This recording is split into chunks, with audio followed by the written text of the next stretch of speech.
Vincent gave him only a momentary glance. He didn't want to be rude or draw attention, but he didn't want to lead him on either. Yes. Shame. Vincent downed half his vodka. Lucky guy, the man said under his breath, but almost certainly on purpose, loud enough for Vincent to hear.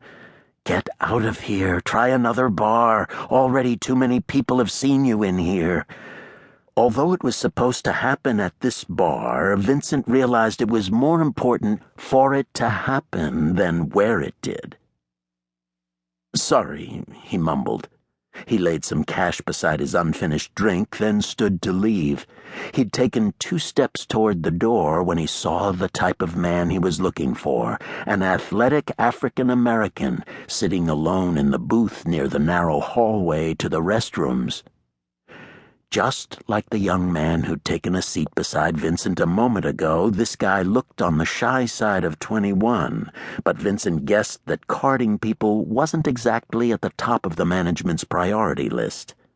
He had a beer bottle in front of him, a Leinenkugel's, almost empty. Vincent ordered 2 more from the bartender, excused himself from the guy who'd been coming on to him, and carried the 2 beers toward the booth. Just get him to the minivan. You're bigger. You can easily overpower him in there. As Vincent crossed the room, he surreptitiously dropped the 2 pills into one of the bottles and gently swirled them to the bottom. When he was halfway to the booth, the young black man looked his way. Vincent smiled, then, nervous, dropped his gaze. You can do this. Come on, you can do this. He'd already decided he would cuff him as soon as he got him into the van. Hopefully, he'd be too drugged to fight much or call for help, but Vincent had a gag and duct tape waiting just in case. If he wasn't able to get him to take off his clothes before he cuffed him, he would strip the guy, cutting off his shirt and jeans with the fabric shears when he was done, and then move forward with things from there. Almost to the booth now, he waited for the man to say something, but when he didn't, Vincent spoke, trying out the same line the guy had used on him a few moments earlier. Waiting for someone? The black man, kid really, looked his way, wide-eyed, wet his lips slightly. I saw Mark with you. That what he asked you? Vincent set down the drinks.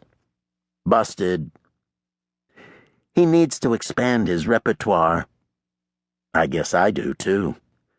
The young man eyed the beers and said demurely, One of those for me. Vincent slid the drugged beer toward him, smiled again, and took a seat. The guy offered Vincent a soft nod, accepted the drink, and held out his hand, palm down, a diminutive handshake. I'm Lionel. Vincent, he shook Lionel's hand.